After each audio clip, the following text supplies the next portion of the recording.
भारत माता की, भारत माता की, भारत माता की, नेमिष तीर्थ की, नेमिष तीर्थ की, नेमिष तीर्थ की।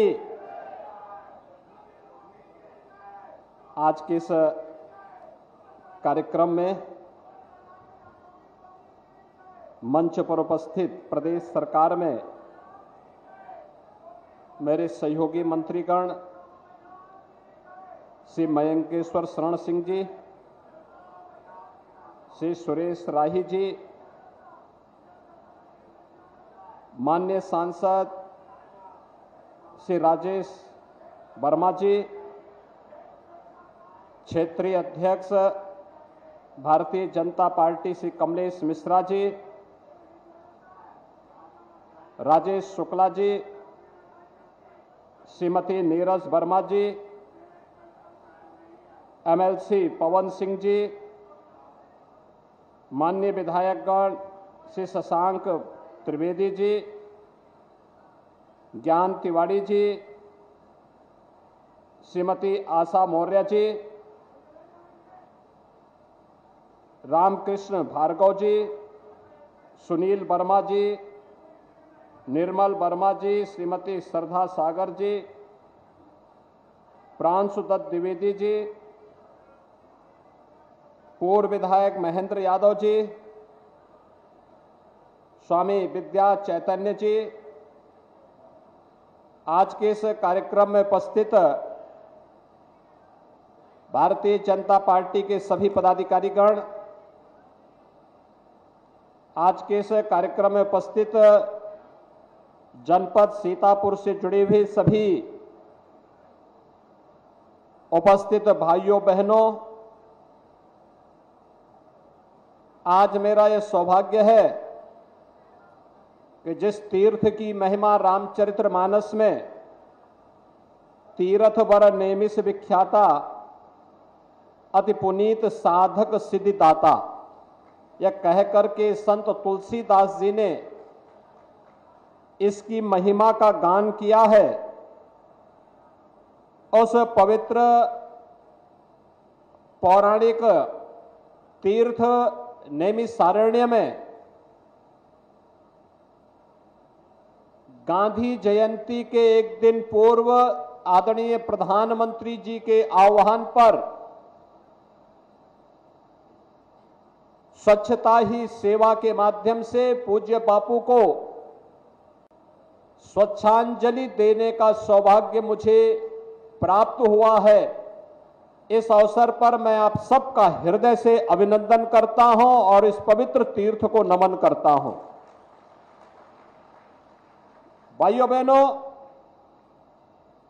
नेमिष तीर्थ के बारे में, इसकी महिमा के बारे में केवल भारत की धरती नहीं बल्कि तीनों लोकों में इसकी महिमा का गान गाया गया है। दुनिया के प्राचीनतम ग्रंथ देने का श्रेय भारत के ऋषि मुनियों को है। हमारे ऋषि मुनियों ने अपनी आध्यात्मिक साधना से जो सिद्धि प्राप्त की उसे आने वाली पीढ़ी के लिए ज्ञान की धरोहर के रूप में सजो करके उन्होंने हमें प्रदान किया।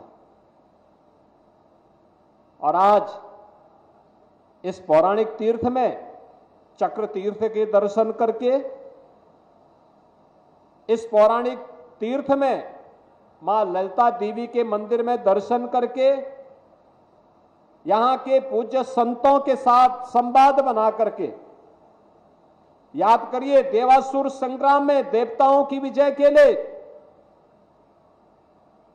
महर्षि दधीचि ने अपनी हड्डियां दान की, अस्थि दान की।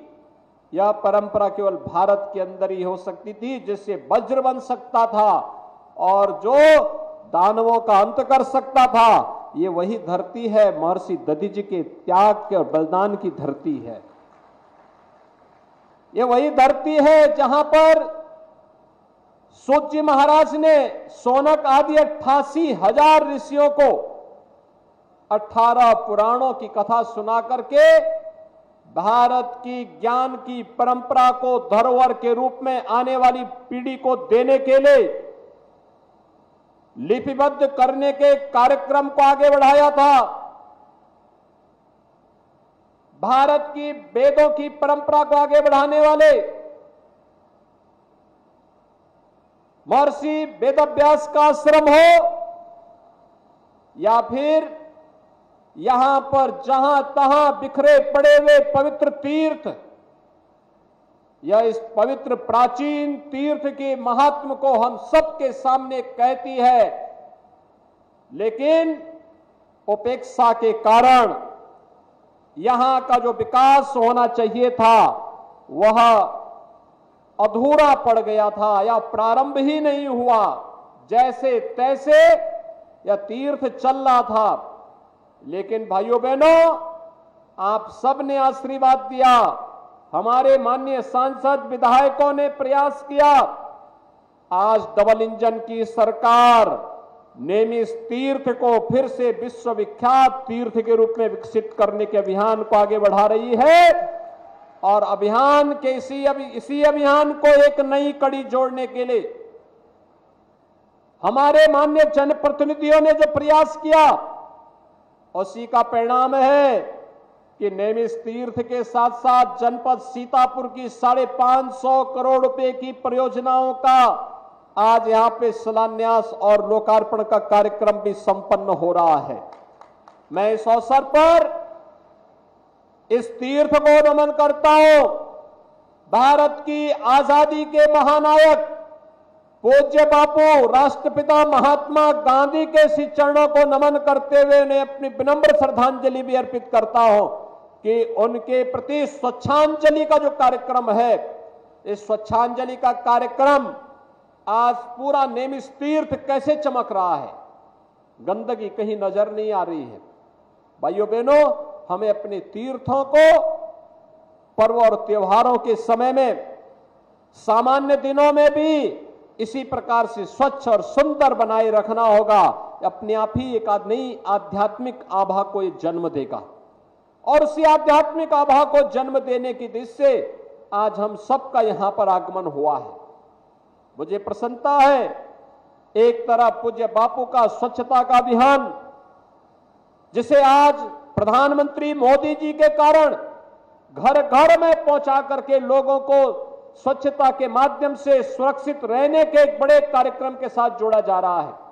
याद करिए, पहले बीमारियां होती थी, अनेक प्रकार की बीमारियां होती थी और खास तौर पर इस सीजन में कहीं मलेरिया है, कहीं डेंगू है, कहीं कालाजार है, कहीं चिकनगुनिया है, कहीं पे इंसेफ्लाइटिस है, कहीं पर हैजा है, डायरिया है, तमाम अन्य प्रकार की बीमारियां होती थी। कोई जल जनित थी, कोई विषाणु जनित और मच्छर जनित थी। लेकिन जब से स्वच्छ भारत अभियान को प्रधानमंत्री मोदी जी ने देश की जनता को उसके जन आंदोलन के साथ जोड़ा, तब से आपने देखा होगा देश के अंदर स्वच्छ भारत अभियान के परिणाम स्वरूप मलेरिया हो या फाइलेरिया, डेंगू हो या चिकनगुनिया या कालाजार या इंसेफ्लाइटिस, ये सभी बीमारियां आज समाप्ति की ओर जा रही हैं। लोग स्वस्थ रह रहे हैं और उस सब के बावजूद अन्य साध्य बीमारियों के उपचार के लिए भी प्रधानमंत्री जी ने देश के लोगों को आयुष्मान भारत की सौगात दी है। आयुष्मान भारत में हर गरीब परिवार को 5 लाख रुपए की स्वास्थ्य बीमा का कवर, ये 5 लाख रुपए का स्वास्थ्य बीमा का कवर व्यक्ति के लिए एक जीवन दान है। इसके बावजूद अगर किसी व्यक्ति को कोई घर में बीमार हो गया और 5 लाख रुपया खर्च हो गया तो मुख्यमंत्री राहत कोष से और प्रधानमंत्री राहत कोष से पर्याप्त पैसा उस परिवार को मिल जाता है। आज कोई व्यक्ति अपने को ये नहीं कह सकता कि उसको कोई पूछने वाला नहीं। हर स्तर पर सहयोग करने को ये डबल इंजन की सरकार है और डबल इंजन की सरकार का लाभ कैसे मिला है, इसका लाभ तो हम लोगों ने सीतापुर में आकर के देखा।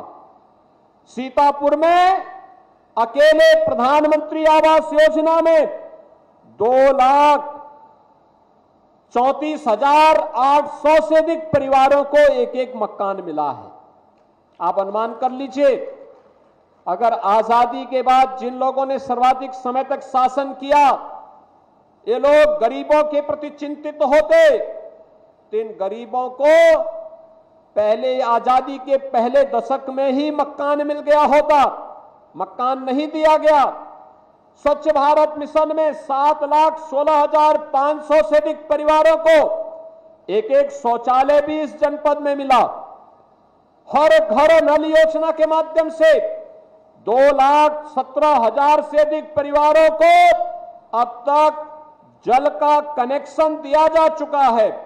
प्रधानमंत्री उज्ज्वला योजना में 5,78,900 से अधिक लाभार्थियों को फ्री में रसोई गैस का कनेक्शन उपलब्ध कराया गया।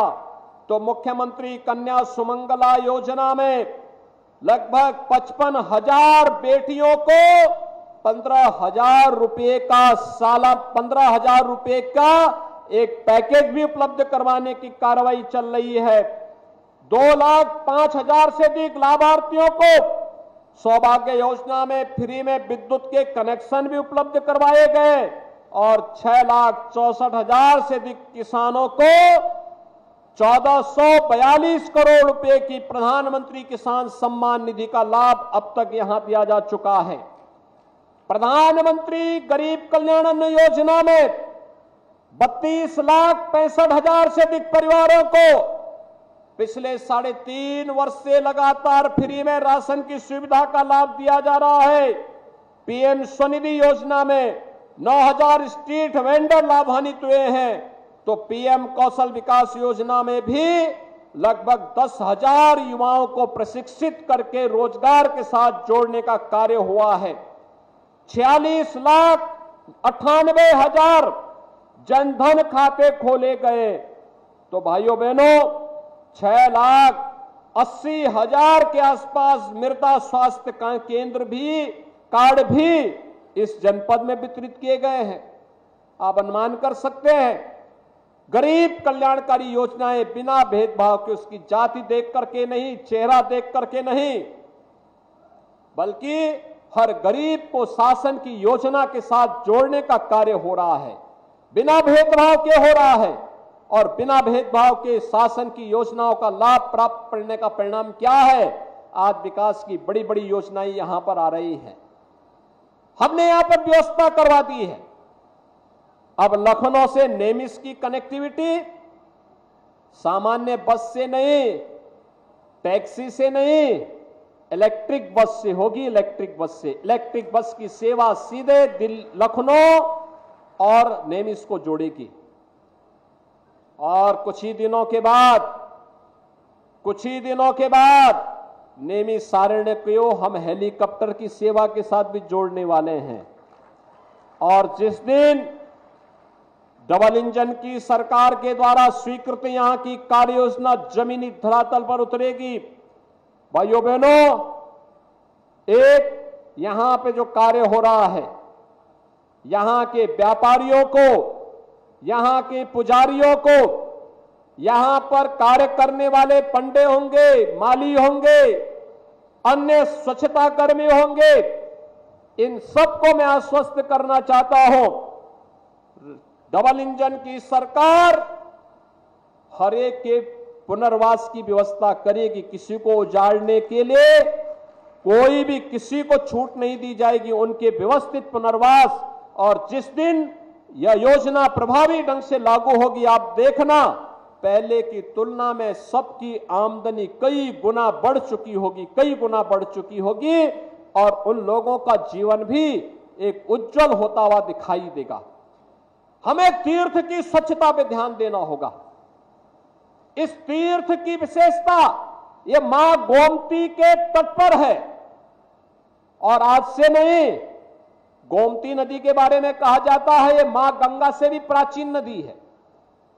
और इतनी प्राचीन नदी होने के बावजूद आज याद करिए 6 वर्ष पहले तक गोमती के उद्गम में नदी पूरी तरह सूख गई थी। बाद में जब वहां कार्य प्रारंभ हुआ, श्रमदान किया लोगों ने, आज नदी अपने उद्गम से ही प्रारंभ होकर के आगे बढ़ चुकी है। और हमारा दायित्व होना चाहिए, अगर हम अपने घर को स्वच्छ रखते हैं, स्वच्छ कपड़ा पहनते हैं, तो हमारा दायित्व होता है अपने तीर्थों को भी स्वच्छ और सुंदर बनाए रखें, स्कूल कॉलेजेस को भी स्वच्छ और सुंदर बनाए रखें, हॉस्पिटल को भी स्वच्छ और सुंदर बनाए रखें, तालाब और घाटों को भी सुंदर और स्वच्छ बनाए रखने में योगदान दें, पार्क और खाली प्लॉट में भी गंदगी ना होने दें, कहीं भी गंदगी ना हो, इसके लिए अनेक कदम उठाए गए हैं। स्वच्छ भारत मिशन में घर घर हर घर में शौचालय के निर्माण की कार्रवाई, शुद्ध पेयजल के लिए हर घर नल की योजना प्रारंभ हो चुकी है। लेकिन इसके साथ ही हमें प्लास्टिक मुक्त व्यवस्था की तरफ जाना ही होगा। और मेरी अपील होगी, प्लास्टिक का थर्माकोल का उपयोग नहीं करेंगे, बल्कि इसके जो वैकल्पिक व्यवस्था दी गई है उस वैकल्पिक व्यवस्था को ही हम उपयोग करेंगे। तो भाइयों बहनों, प्रदूषण को भी और गंदगी को भी काफी हद तक हम समाप्त करने में हमें मदद मिल जाएगी। और इसीलिए तीर्थ में लोग इसलिए आते हैं को कुछ देर स्वच्छ और सुंदर माहौल के साथ, आध्यात्मिक माहौल के साथ, तनाव मुक्त वातावरण के साथ हम जी सकें, आगे बढ़ सकें, एक नई ऊर्जा का संचार हो सके। और उसका माध्यम बनना चाहिए स्वच्छता। इस स्वच्छांजलि का कार्यक्रम पूज्य बापू की 154वीं पावन जयंती की पूर्व संध्या पर हम सबका दायित्व बनता है कि हम लोग हर व्यक्ति प्रतिदिन 1 घंटा स्वच्छता के लिए समर्पित करें। इस स्वच्छता के लिए अपने घर, अपने घर के परिसर, अपने मठ मंदिर, कोई भी धर्मस्थल, कोई भी विद्यालय, कोई भी चिकित्सालय, कोई भी सरकारी कार्यालय, कोई भी घाट, कोई भी पार्क, कोई खाली प्लॉट, कोई सड़क, कोई चौराहा, जहां कहीं भी गंदगी है उसको हटाने के लिए, उसके खिलाफ एक अभियान चलाने के लिए और इस अवसर पर स्वेच्छाग्रहियों को सम्मानित करना, उनके प्रति सम्मान का भाव रखना।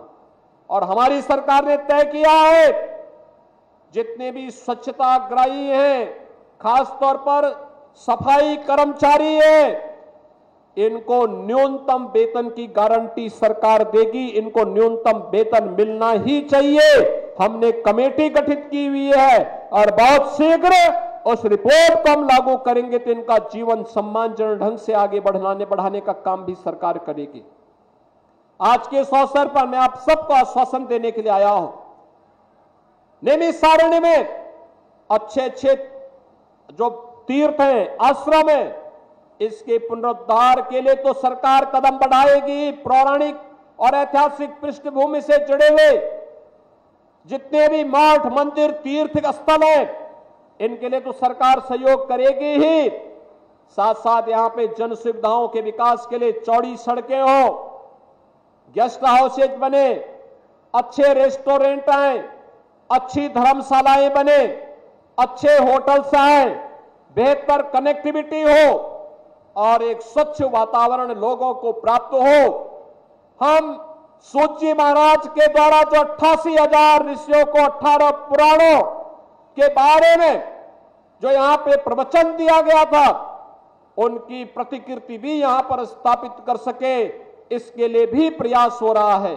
और इसीलिए नैमिष तीर्थ के इस महात्म को ध्यान में रख करके हम सभी लोग अपने अपने क्षेत्रों में जाकर के पवित्र धर्मस्थलों, तीर्थों, सार्वजनिक स्थलों, सरकारी कार्यालयों और हर उस संपत्ति को जो सार्वजनिक हो, उनके संरक्षण का दायित्व अगर अपने ऊपर लेते हैं कि हम भी इसमें कुछ योगदान दे दें, तो भाइयों बहनों, अपने पूर्वजों के प्रति यही हमारी कृतज्ञता का भाव है, यही कृतज्ञता है।